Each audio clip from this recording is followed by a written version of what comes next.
Bonjour, très chers compatriotes. C'est Pierre-Mike Molowai. Aujourd'hui, nous allons parler sur la situation économique de la République démocratique du Congo concernant les contrats chinois dont les travailleurs qui étaient dans la commission de revoir ou de révision des accords des Chinois et la République démocratique du Congo, il nous a donné des données dont on va exploiter aujourd'hui. Je vais vous laisser entendre les messieurs, puis on va exploiter. Je vais parler aussi sur la situation d'un ex-candidat, Fayoulou, ex-candidat à la présidence, oui, un candidat potentiel bien sûr, Fayoulou Madidi. Dès son discours, ce qu'il a dit, ce qu'il a parlé dans son discours. Bon, c'est un peu ce qu'on va parler. Bonne année, bonne fête à vous tous, à mes compatriotes, à ceux qui ne sont pas compatriotes. Je vous souhaite mes meilleurs vœux. Et voilà, on y va vite, parce qu'aujourd'hui c'est le 1er janvier, les jours de bonne année. Nous sommes ensemble, on est en train de fêter avec vous, excusez, on est en train de fêter avec vous, mon peuple, ensemble, dans de petits écrans. Ok, on y va, on va commencer tout d'abord avec la situation de Fayoulou. Je veux vous laisser la séquence, sinon vous allez dire que je suis en train de fabriquer des choses. Ça, c'est un discours de Fayoulou, ça m'a déçu, ce n'est pas parce qu'il est tribal. Il y a des volets là-bas. Un président, celui qui pense être président, tribal. Mais c'est grave. Non, je commence à comprendre pourquoi le pays africain n'évolue pas. N'évolue pas, pourquoi? Parce qu'on n'arrive pas à choisir celui qu'il faut. Celui qu'il faut, il faut analyser ses pensées, analyser ses discours, analyser tout ce qui...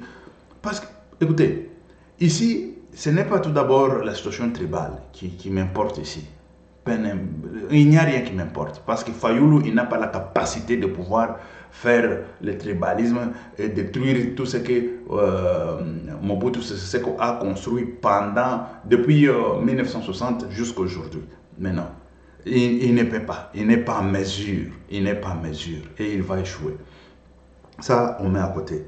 Mais le côté primordial, c'est Fayoulou, il veut être président de la République, mais il ne sait pas les problèmes des Congolais. Et c'est ça.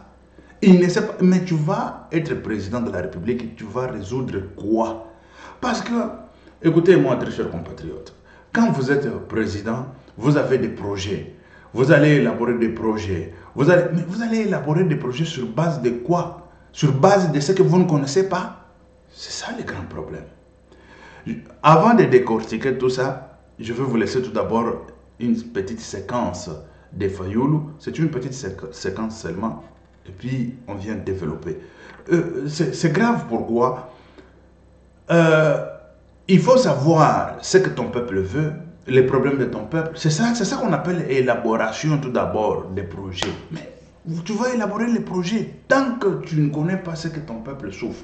Quand on parle de peuple, Fayoulou, il a parlé de l'évasion de peuple Luba qui se trouve au Kasaï. Ils sont en train de monter vers Kinshasa, les autres vers Katanga. Il ne sait même pas que ça commençait quand. C'est avec quel régime, c'était quand, qui était gouverneur là-bas, et pourquoi ça. Mais tu veux être président de la République, tu vois, tu sais qu'il y a l'évasion quelque part de tout un peuple, mais tu ne sais pas la raison. Ça m'étonne. Parce que moi, quand je viens de l'Europe, je descends à Kinshasa ou au Congo, j'ai toujours parlé avec les gens. Je suis dans la rue. Je parle avec tout le monde. C'est là où tu vas découvrir la situation. Quand tu parles tête à tête, tu es tête à tête, tu parles bouche à l'oreille avec ton peuple, tu vas découvrir de quoi ton peuple souffre. Moi, cette situation que la situation dont je suis en train de vous parler aujourd'hui là, lorsque je suis allé à Kinshasa, il y a, je ne sais pas si c'est 10 ans passés, 10 ans, pardon, 7 ans, 8 ans, je ne sais pas. Non, c'était avant que Félix soit président. C'était Ngoï Kassange qui était gouverneur, avec Kabila comme président de la République. Lorsque je suis arrivé, je parlais avec le peuple, je parlais avec les gens. Les gens m'ont raconté. Je suis tombé sur une dame, elle était commerçante. Elle m'a raconté l'histoire, elle m'a dit, mais de l'autre côté là, il y a l'évasion que vous n'avez pas d'idée. Je dis, c'est quoi? L'évasion de peuple parce qu'il manque à manger, il manque le travail, il manque ceci, cela et tout ça. L'immigration, c'est ça qu'on appelle l'immigration. Mais ils sont en train de s'immigrer dans l'intérieur même du pays. Ils sont en train de s'immigrer. Je dis, ah, c'est... Qui a fait ça? C'est Ngoï Kassange avec Kabila. Mais ça a commencé depuis longtemps. Mais écoutez, Fayoulou, qui prétend être président de la République, qui était candidat à la magistrature suprême, ça ne fait pas longtemps, il était candidat, mais il ne sait pas ce que son peuple souffre. Et si tu es président, tu es le président de tout le peuple.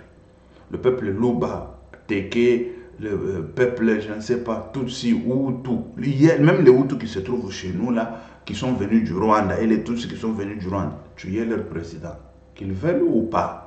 Voilà, ce n'est pas Kagame, hein. C'est au Congo. C'est au Congo, mais oui. Tu es le président de Bateke, tu es le président de toutes les tribus, toutes races qui se trouvent au Congo, de tout, sans exception. Mais tu ne connais pas la souffrance de ton peuple. Tu viens dans la souffrance de ton peuple, c'est là où toi tu crées ta politique, ta petite politique de je ne sais pas quoi. Ta petite politique pour montrer que non, écoutez, les gens vont là-bas parce qu'ils vont barrer la route à l'opposition.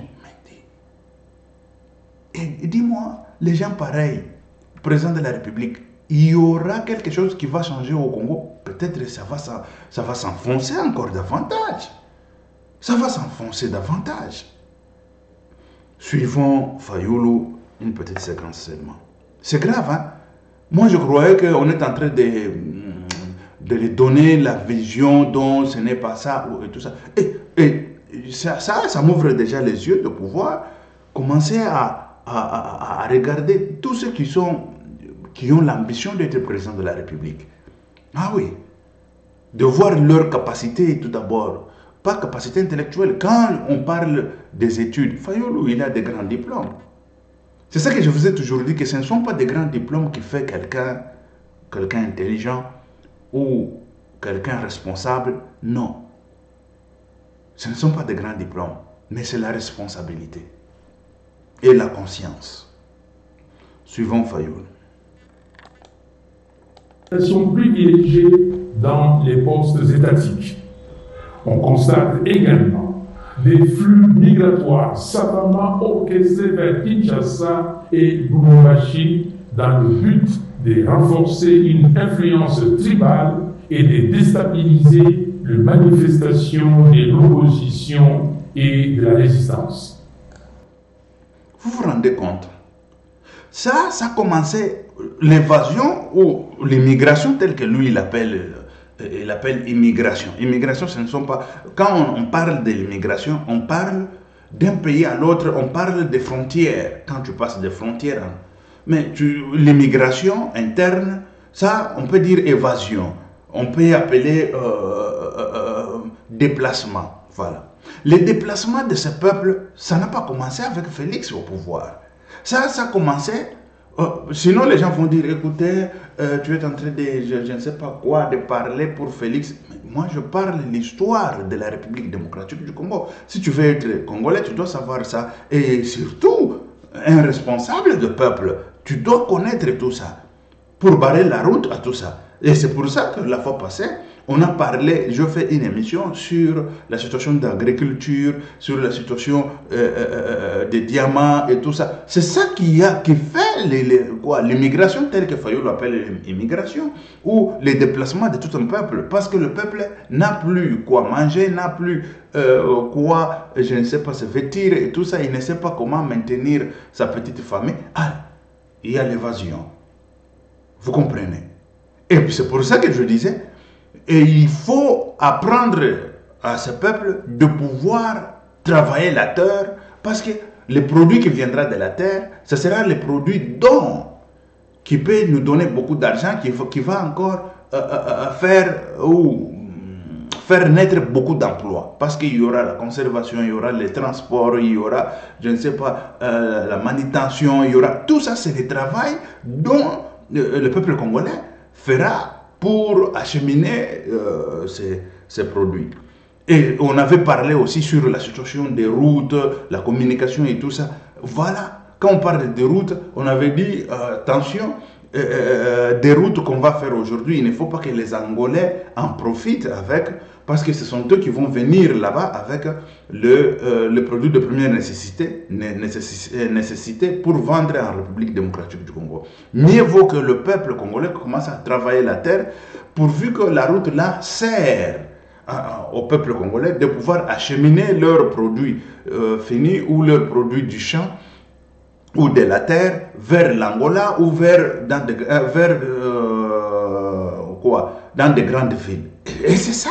Voilà la solution. Mais un président de la République, je dis, celui qui prétend être président de la République, il ne sait pas les soucis de tout un peuple. Quand on vous parle le Grand Kasaï, ça c'est tout un pays. C'est plus que Gabon. Gabon, ce n'est même pas... Gabon, le pays Gabon va entrer dans le Grand Kasaï, je ne sais pas si c'est... je ne sais pas, 10 fois ou 40 fois. Gabon, le pays Gabon ici, ça va entrer dans le Grand Kasaï, je ne sais pas si c'est 40 fois. Mais comment voulez-vous me dire que celui qui prétend être président de la République, qui réclame même le poste de président de la magistrature suprême ou de la présidence, qu'on m'a volé les élections, mais tu ne connais pas ce que ton peuple souffre. Tu ne sais pas ton peuple a besoin de quoi, mais tu vas résoudre la situation comment? C'est très grave. Moi, ça me dépasse. Ça me dépasse quand je vois des discours comme ça. Ça me dépasse quand il y a le soi-disant intellectuel là chez nous qui s'appelle, pas même intellectuel, scientifique. Mais ils ne disent pas que, hey Fayoulou, ce que tu dis là vraiment, ça ne tient pas debout. La tête, ça a bougé ou quoi? Tu as bu beaucoup de café, c'est comment? Ou tu as fumé, ou je ne sais pas, tu as pris de l'alcool, ou c'est comment? Mais oui, il faut dire à votre patron que, mais non, attention avec de tels discours, parce que ça déstabilise votre intellect. Parce que l'intellect, c'est lui qui est... il faut la synchronisation des idées, et c'est ça qui va montrer qu'il sait pourquoi il va à la présidence, et il va résoudre quoi, et il va... Mais c'est ça. Mais quelqu'un comme ça, il va résoudre quoi? Il va à la présidence pour aller à la présidence. Il a des diplômes parce qu'il faut avoir des diplômes. Mais il ne sait pas à quoi servent les diplômes. Désolé, vraiment. On y va sur la situation maintenant économique de la République démocratique du Congo. Katumbi, moi je ne crois pas que Katumbi il peut être dans ce niveau. Je ne sais pas. D'ignorer ce qui se passe, je ne sais pas. Parce que, vous savez, des opérateurs économiques, ce sont des savants. On a toujours appelé un opérateur économique, c'est un savant. Il crée et tout ça. Pour créer, il cherche les informations. Il cherche à savoir qu'est-ce qui se passe là-bas. Ils ont besoin de quoi et tout ça. Quelles sont des marchandises qu'ils ont besoin de là. Bon, j'achète ici, je veux vendre là-bas et tout ça. Voilà les infos. Mais celui qui prétend être président de la République ou qui voulait être président de la République, il était un candidat potentiel. Mais aujourd'hui, il vient avec un tel discours. Je vois déjà que ça, c'est la malchance de la République démocratique. Ce n'est pas la malchance de la République démocratique du Congo, la malchance d'avoir des dirigeants comme ça. Et voilà. On y va maintenant sur la situation des mines quand on parle des mines, les contrats chinois et tout ça. Dans les contrats chinois, on nous a parlé parce que je voulais bien décortiquer la situation ici. Parce que c'est la situation financière. C'est ça qui fait que la République puisse monter ou remonter. Voilà. La République ne monte pas parce qu'on ne fait pas de calcul d'1 plus 1. La mathématique d'1 plus 1. Si on arrivait à faire la mathématique d'1 plus 1, il y aura des bons contrats, il y aura des bons fonctionnements des institutions, il y aura je ne sais pas quoi, et c'est ça. Bon, on nous a dit qu'on a revu les contrats des Chinois et la République démocratique du Congo. C'est déjà close. On nous a montré, je vais vous mettre une petite séquence, pas une petite séquence, c'est à peu près 5 minutes. Vous allez l'entendre et tout ça. Mais selon les données qu'il nous a données, quand je parle des données, ce qui veut dire les chiffres qu'il nous a donnés, les prix qu'il nous a donnés, la production de cobalt qu'il nous a donné par an et tout ça, c'est ça que nous voulons aller décortiquer pour comprendre que les contrats même tels qu'on l'a revu par Antoine Tshisekedi Tshilombo avec le sien, moi je crois que ça ne tient pas debout. Ça ne tient pas debout.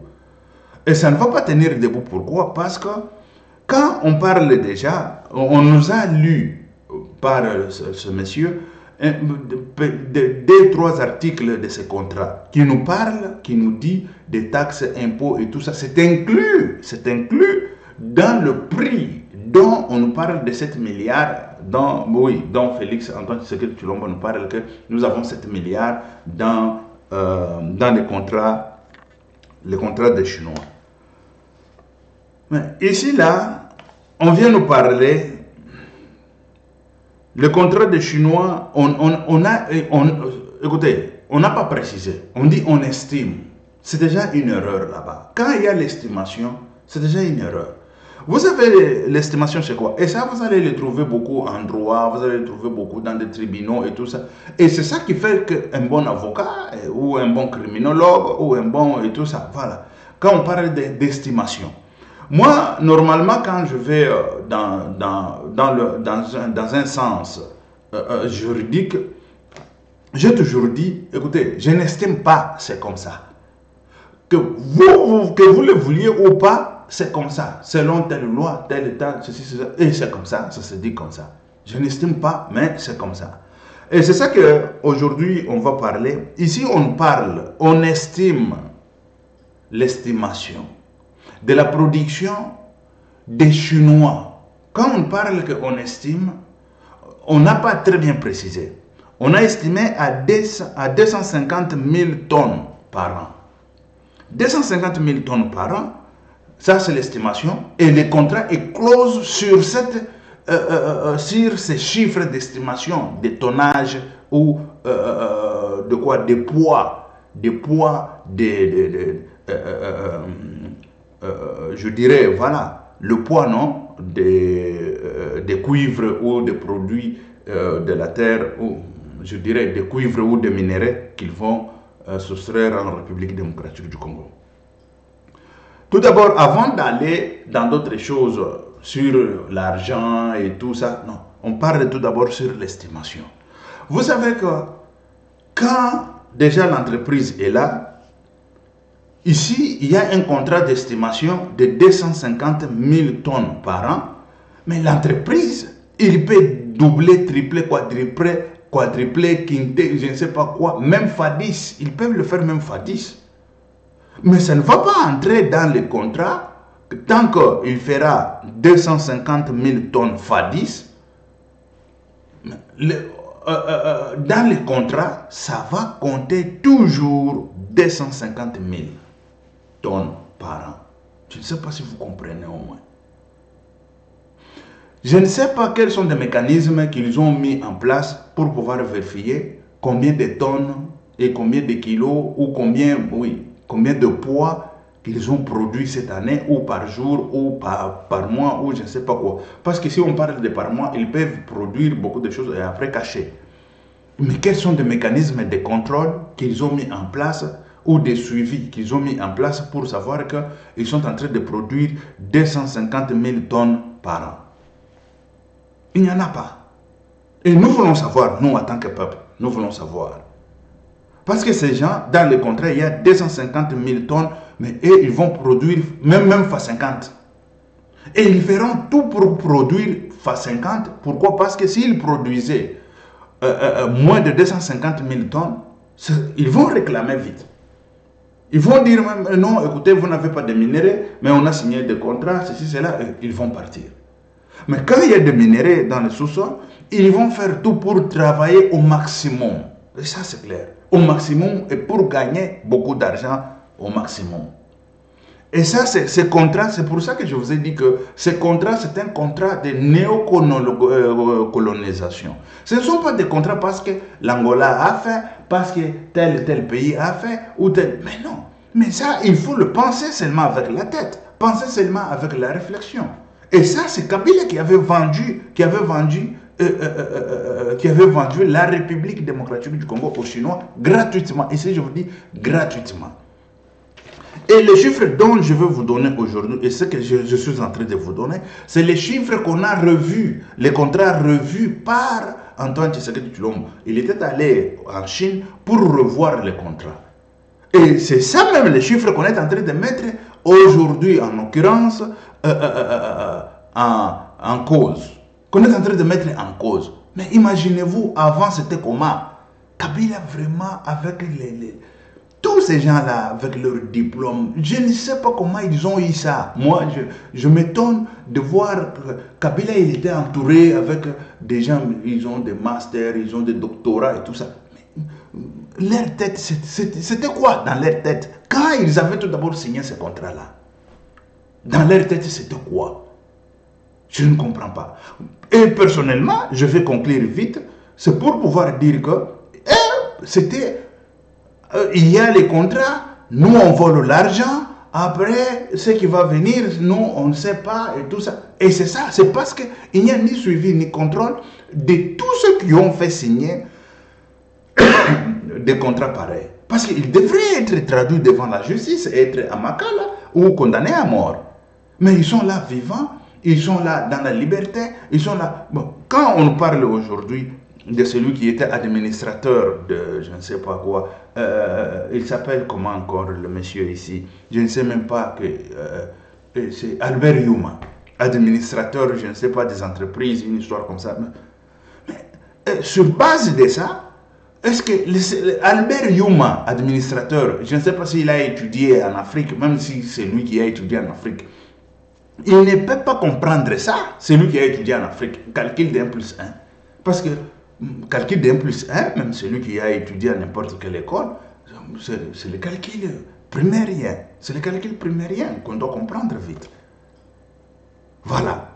Ça, c'est sur la situation d'estimation. Dans les contrats, on a estimé, on n'a pas dit que si vous arrivez à 250 000 tonnes, vous arrêtez.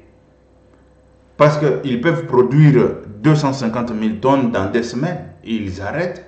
D'autres mois, ils produisent je ne sais pas quoi, je ne sais pas, voilà, à l'année, ça c'est l'année, 250 000 tonnes à l'année, mais dans 3 mois, ils peuvent arriver à 250 000 tonnes.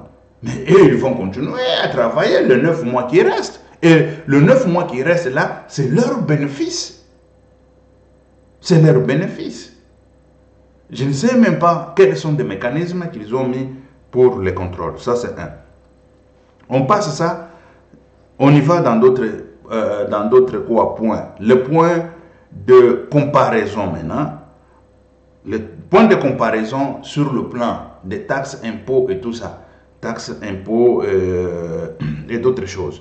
Bon, là, on nous parle, dans les contrats des Chinois, le taxe est inclus, l'impôt est inclus dans tout dans 7 milliards-là. Il y a tout inclus. Eux, ils viennent, ils prennent le minerai et tout ça, ils partent et tout ça. Ce qu'on appelle exonération. Exonération, c'est quoi? C'est ce qui veut dire que tu ne payes pas l'impôt, la douane.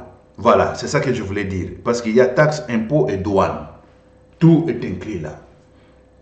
Mais la douane et le taxe et l'impôt, la douane, taxe et impôt, on compare avec d'autres entreprises de minerais en République démocratique du Congo qui s'appelle Fungurume Mining. Fungurume Mining, une histoire comme ça. Fungurume Mining, il a produit presque le même chiffre par an. Il produit 260 000 tonnes par an. Mais les Chinois, eux, les Chinois produisent 250 000, mais ici, Fungurume, 260 000 tonnes. Bon, écoutez maintenant pour Fungurume Mining. 260 000 tonnes par an, ils payent taxes, impôts, et puis je dis taxes, impôts et douanes. C'est arrivé à 935 millions. 935 millions. Ici, au moins les gens qui ont fait gestion. Bon, moi j'ai fait la gestion, bien sûr. Bon, pas du tout. Ou la mathématique, ils vont comprendre vite. Les gens qui ont fait et tout ça, ils vont comprendre vite. Parce qu'ici, on parle de 935 millions de dollars qu'ils ont payés à l'État congolais, comme je dirais, redevance ou pour le taxe, impôt et quoi douane et tout ça inclus. Et vous voyez que quand je parle le nombre ou les chiffres de poids, sur base de poids, c'est presque la même chose des Chinois et des Fungurume Mining. Mais quand on regarde maintenant ce que Fungurume Mining a payé, il a payé presque 1 milliard. C'est presque 1 milliard. Il faut arrondir pour comprendre vite. On ne peut pas aller avec la machine de papa calculatrice et tout ça. On fait la calculatrice déjà de la tête, vous allez comprendre. Parce que 935 millions, c'est à peu près, il nous reste au moins, ici, il nous reste au moins 65 millions pour arriver à 1 milliard. Il faut arrondir maintenant à 1 milliard. Après, on va enlever ce qu'on a mis. Regarde, ça c'est par an. Ils ont payé 1 milliard, on a arrondi, hein, oui, 1 milliard par an. Mais ici, on parle de... Bon, on y va tout d'abord avec Fungurume Mining. Quand ils payent déjà 1 milliard pour 260 000 tonnes par an, et ça, si tu le fais x10, dans 10 ans, ils vont payer 10 milliards. Si tu mets 17 ans, ils vont payer 17 milliards. On a arrondi 17 milliards. Et ça, ce sont des taxes, tout ça inclus 17 milliards. Mais le même poids, quand on parle de tonalité, c'est presque la même tonalité. 17 milliards. Même celui je vais vous proposer celui qui nous a donné les chiffres, il n'a pas bien calculé. Mais oui, il n'a pas bien calculé, c'est le calcul d'1 plus 1. C'est le calcul d'1 plus 1. Bon, ici, Fungurume Mining, dans 17 ans, il va payer à peu près 17 milliards. Bon, 17 milliards, on peut maintenant enlever ce qu'on a arrondi et tout ça, admettons à 15 milliards. 15 milliards. Dans 17 ans, il paye 15 milliards. Mais, de l'autre côté, les Chinois, le même tonnellage, ou même poids, même production et tout ça. Mais comment les Chinois, ils ne payent zéro et puis ils partent avec le minerai? Ils sont exonérés. Ce qui veut dire les 15 milliards, on a donné aux Chinois. C'est à vous, prenez, mangez. 15 milliards. Vous savez, avec 15 milliards, qu'est-ce qu'on peut faire? Avec 15 milliards, on peut faire une nouvelle ville à Kinshasa. On peut construire une nouvelle ville. Avec 15 milliards, moi, Pierre-Mike Mlowaye, en tant qu'ingénieur et gestionnaire aussi, bien sûr, on y va. En tant qu'ingénieur des travaux linéaires ou des travaux de génie civil, je peux construire, je dirais, des routes en République démocratique du Congo, des grandes routes reliées la République démocratique du Congo presque tout entier. Presque. je monte comme ça, je vais à Kisangani, on va à Équateur. Bon. Pas du tout entier, mais presque, je veux dire. Si on faisait avec, si on nous dit, on fait un autre projet, par exemple, le projet des chemins de fer, je peux relier de Lubumbashi jusqu'à... ça va passer dans toutes les provinces que vous voyez là. Bon, moi je prends des grandes provinces à l'époque, quand on n'avait pas encore divisé de petites provinces, voilà. Ou de petites quoi, voilà, régions. On y va. À cette époque, on appelait région. Quand je vais prendre le chemin de fer depuis Lubumbashi ou Kinshasa, là je vais passer Kasai, Bandundu, Kinshasa, Matadi, Boma, je monte maintenant comme ça vers au Zaïre, on monte, c'est-à-dire, je vais prendre Kisangani et tout ça. Il y aura des trains qui vont venir de Kisangani. Il y aura des trains qui vont venir de l'Est de la République, au Kivu, Sud Kivu. Ça relie directement Kinshasa. Ça va entrer comme ça descend Bandundu, Kinshasa et tout ça. Ça va relier la République démocratique du Congo. Mais les 15 milliards, on a donné aux Chinois. Exonération des minéraux. Mais ça, ce sont des taxes. Mais le minerai est gratuit? Non. Et il paye combien? Ici, le président de la République nous a parlé de 7 milliards. Mais celui qui était à la table des négociations, il nous a parlé de 5 milliards 600 000, selon lui. Mais quand on fait la machine, nous avons 5 milliards 500 000, 800 quelques poussières là. Bon, on peut arrondir à 6 milliards, 5 milliards 600 000, tel que l'a dit le reporter, celui qui était à la table des négociations. Ce n'est pas 7 milliards. Et ça, les 5 milliards 600 000, c'est en 17 ans. Parce qu'il y a le temps. Quand on vous parle, par exemple, des banques, les banques travaillent dans le temps et espace. Et c'est ça. Mais quand il y a déjà le temps, il y a beaucoup d'intérêt. Il y a, je dirais, beaucoup de temps, il y a beaucoup d'intérêt. Peu de temps, très peu d'intérêt. Et c'est ça, c'est comme ça que fonctionne la banque. Mais ici, on parle de 5 milliards 600 000 en 17 ans. Mais 17 ans là, ça commence quand et ça finit quand? C'est ça aussi la question qu'il faut se poser. Parce qu'on nous a parlé des infrastructures. Donc, quand on parle de 5 milliards 600 000, on prend le vrai chiffre de celui qui était à la table des négociations avec des papiers qu'il nous a montré. Je vais vous le mettre ici et vous allez suivre. Si on prend ces chiffres ici, 5 milliards 600 000 en 17 ans, on n'a rien. Mais si on nous dit depuis Kabila jusqu'à maintenant, il y a déjà plus de 17 ans, maintenant on parle de 5 milliards, là on peut au moins penser à faire quelque chose. Mais attention, quand on parle, il y a 5 milliards 600 000, on nous a parlé sur des infrastructures déjà faites, des infrastructures faites.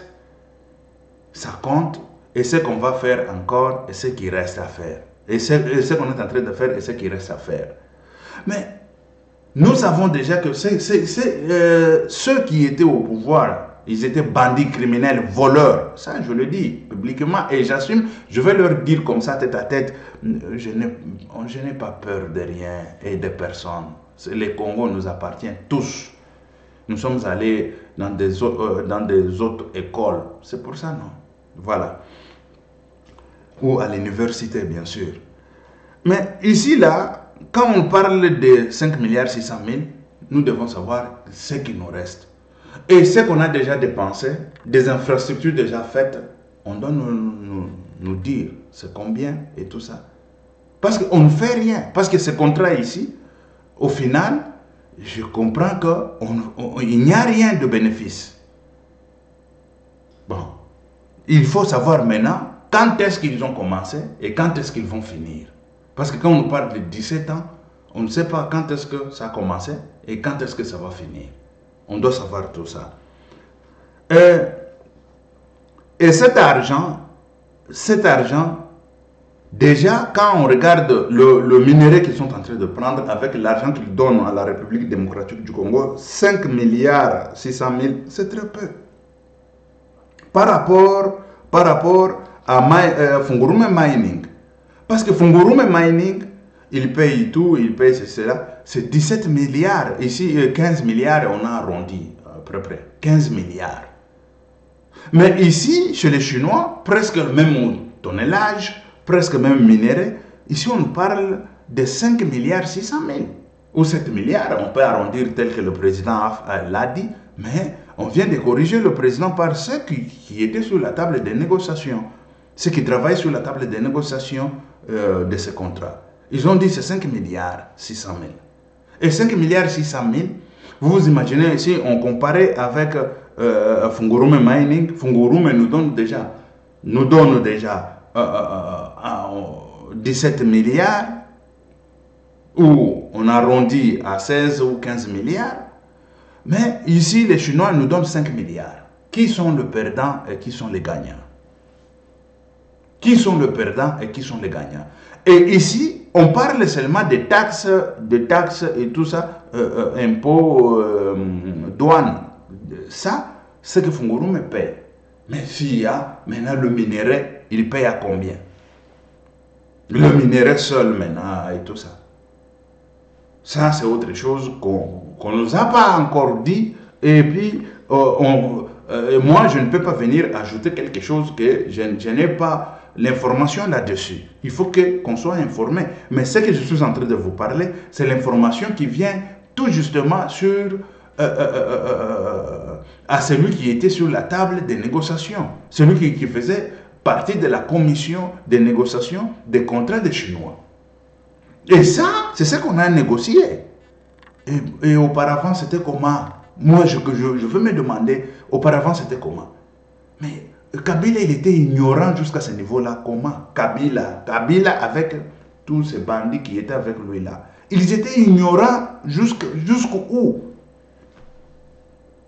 On est en train de vendre la République comme ça gratuitement et ils sont en train de s'enrichir. Et le peuple, ce n'est pas leur problème. Ce n'est pas leur problème. La République, ce n'est pas leur problème. Nous sommes une seule République qui n'a pas de route pour relier toute une République. Même tous les pays pauvres de la planète, ils ont des routes. Quand je vous parle de pays pauvres, pouvez-vous me citer un seul pays qui n'a pas de route qui relie leur... Ce n'est que la République démocratique du Congo.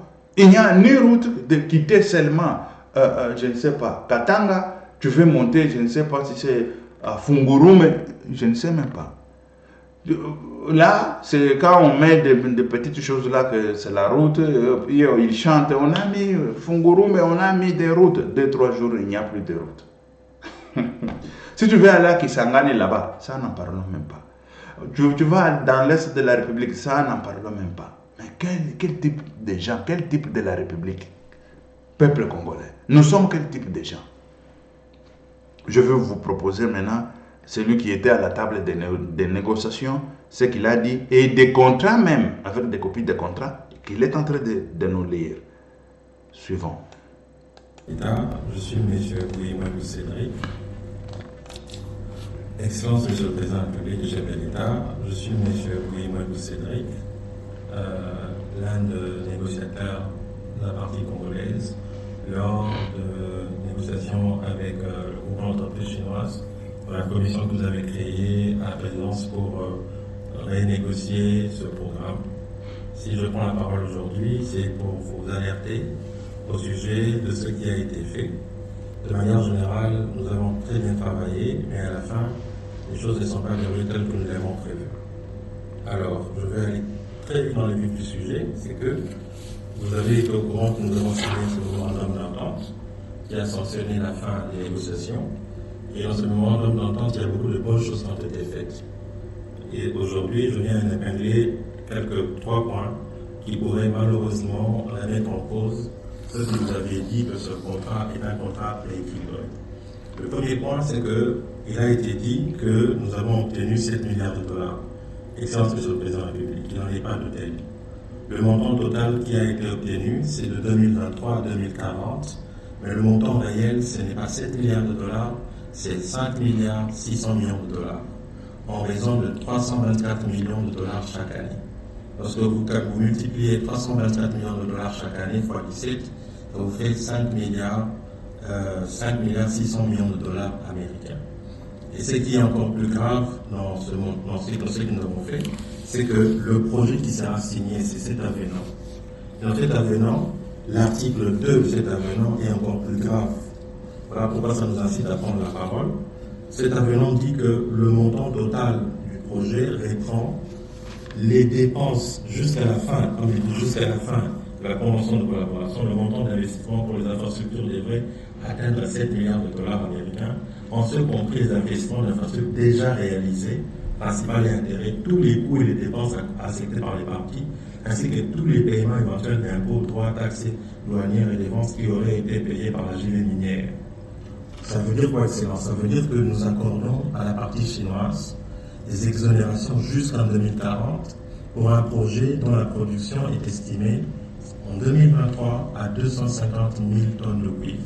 Pour juste vous donner un exemple, c'est que Tanke Congo Mining, qui a produit 260 000 tonnes de cuivre en 2023, a payé 935 millions de dollars d'impôts et des taxes. Et nous avons calculé cela, c'est que si cet accord est signé en l'état, la partie chinoise va gagner sur les 17 ans près de 8 milliards de dollars d'impôts et des taxes. Ceci est un contrat léonin, Monsieur le Président. Si nous leur accordons cela, non seulement que les gens diront que ce que vous avez dit de bon cœur et de bonne foi n'était pas vrai. Voilà pourquoi aujourd'hui nous prenons la parole pour vous avertir. Et la deuxième chose, c'est que la fiscalité de ce projet, les dépenses fiscales, c'est un cadeau que nous accordons à la partie chinoise. Or, si nous avions évalué cela, nous aurions dû les incorporer dans le montant final, ce qui pourrait faire de l'enveloppe plus de 12 milliards de dollars. Troisième chose, pour aller très vite, c'est que dans ce contrat, dans le projet d'avenant ici, il n'y a aucune clause de répartition de travaux d'infrastructure. Dans aucun pays, même chez nos voisins angolais, lorsqu'ils ont signé le contrat avec les Chinois, ils ont inclus des clauses de partage de contrats de travaux d'infrastructure. Vous êtes en train de vous battre pour que les Congolais, vous avez réhabilité l'IBTP, vous avez réhabilité l'ISTA pour que nos ingénieurs, pour que nos sociétés aient accès à des marchés. Or, en l'état actuel de choses, tous les marchés sont exécutés par les entreprises à capitaux chinois. Alors qu'il fallait prévoir une clause 60-40, 60% pour les travaux d'infrastructure pour la partie chinoise, 40% de contrat de travaux d'infrastructure pour la partie congolaise. 2, il faut qu'il y ait les clauses de transfert des technologies excellence. Il est anormal que les Chinois exécutent les travaux, même les travaux pour piloter les engins. C'est anormal. Et enfin, ce qui est encore plus grave, c'est que ces Chinois-là exécutent même la partie liée à la sous-traitance à l'intérieur. Et c'est là où vous avez vu qu'il y a eu une tollée récemment sur la sous-traitance même au niveau de Sicomine, ce qui, aujourd'hui, on a la effleuré, où il y a des entreprises chinoises qui s'accaparent tous les marchés de contrats de sous-traitance là-bas. Et nous savons, pour avoir travaillé à l'intérieur, qu'une bonne partie de cet argent-là finançait le camp d'autrefois du régime passé, et ils gonflaient le montant du chiffre d'affaires pour que ça finance les camps du régime passé, les partis politiques et même les activités privées du président sortant. Et enfin, nous sommes, en tant que Congolais, nous avons travaillé pour que nous puissions vous donner des recommandations. Par rapport à cela, nous avons été l'auteur de... Voilà. Vous avez suivi tout ce qu'il a dit. Pour la période, je viens de récapituler ou je viens d'être informé pour la période par le monsieur qui vient de passer, c'est de 2023 jusqu'à 2040, 17 ans. Voilà. Et le 17 ans-là, c'est le contrat qu'on a renégocié, je dis renégocié. Mais moi, président de la République, je veux renégocier encore. Ça, ce n'est pas un contrat. Ou on barre la route à ce contrat, ou on va renégocier. Parce que 5 milliards, si on prend le même contrat je dirais le contrat de minerai, de mining, Fungurume Mining, et le contrat des Chinois, il faut que les Chinois payent aussi comme le Fungurume Mining. Ça, c'est clair. Parce que ici, là, on parle de ce qu'on va récolter. Ce qu'on va récolter, ou la République démocratique du Congo, ce qu'il va récolter, c'est 5 milliards 600 000. 5 milliards 600 000. Voilà. 5 milliards 600 000. Mais ici, de l'autre côté, si on regarde Fungurume Mining, on serait dans les 17 milliards. 17 à 16 milliards. Mettons 16 milliards ou 15 milliards.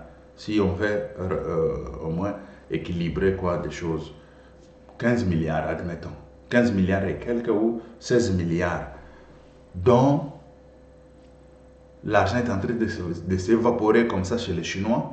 L'argent est en train d'aller chez les Chinois. L'argent est en train de construire la Chine. Mais nous, Congolais, on reste toujours dans des pleurs.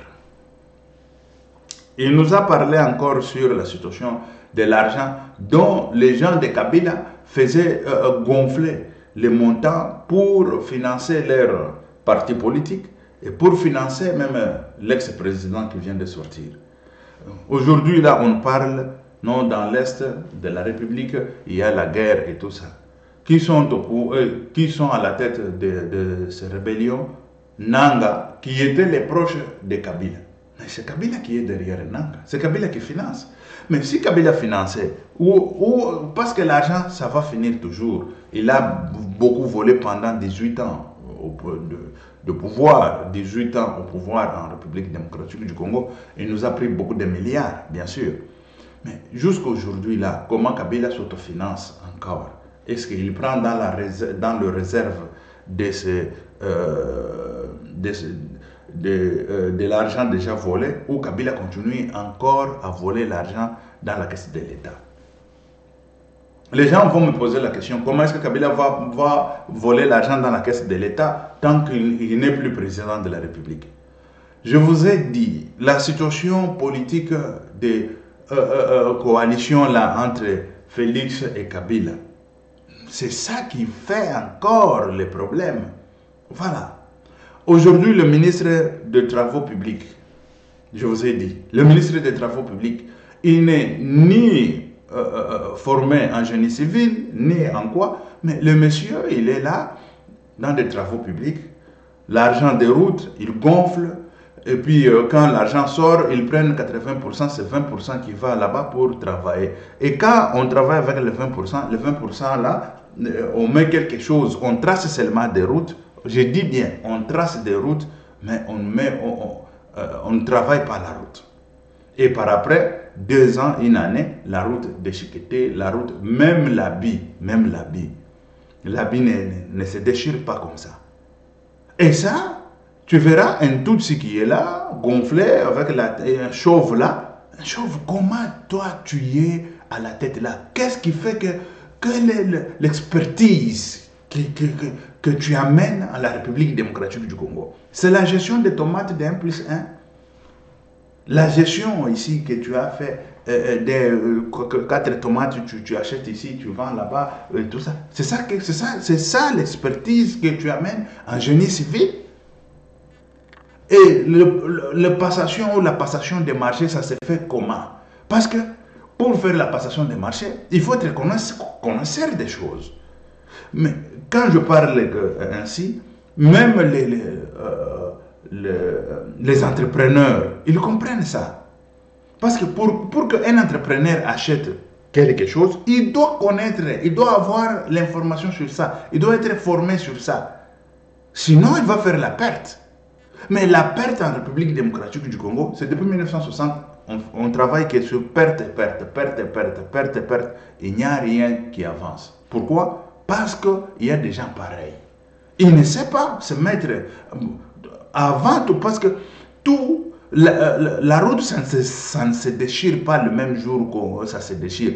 Moi, j'ai toujours dit que la route se déchire avant même le projet. Quand on fait l'avant-projet, on fait le projet, on élabore tout ça, c'est là où il y a un grand problème. C'est là où il y a la route déchiquetée avant même qu'on fabrique la route.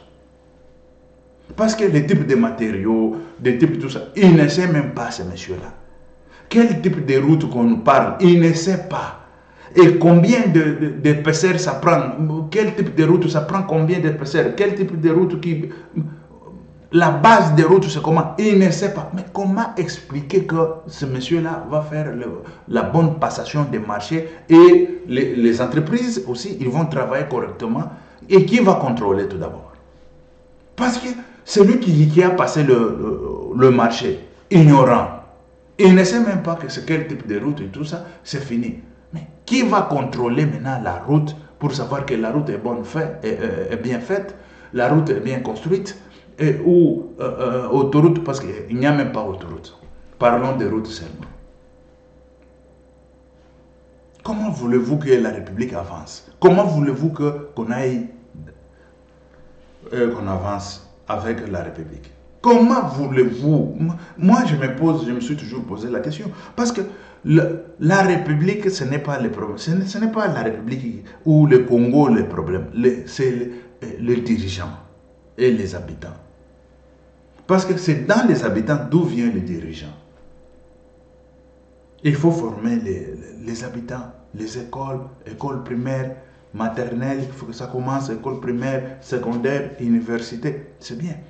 Ce n'est pas aller à l'université pour trouver seulement les diplômes. Allez, tu mets ça en poche et c'est fini. Mais ignorant dans la tête. Mais non. L'enseignement, il faut revoir l'enseignement.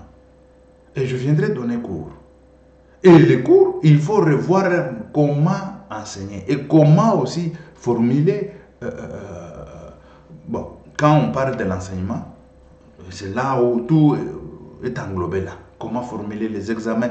Quand tu fais les examens, ce n'est pas l'examen parce que c'est... Non, si quelqu'un a compris la matière, tu verras dans l'examen. Même s'il a des matières comme ça, à ciel ouvert, mais on compose très bien l'examen. Même si on te dit triche, tu ne vas pas tricher parce que tu ne connais pas, tu ne comprends pas la matière. Il faut comprendre la matière.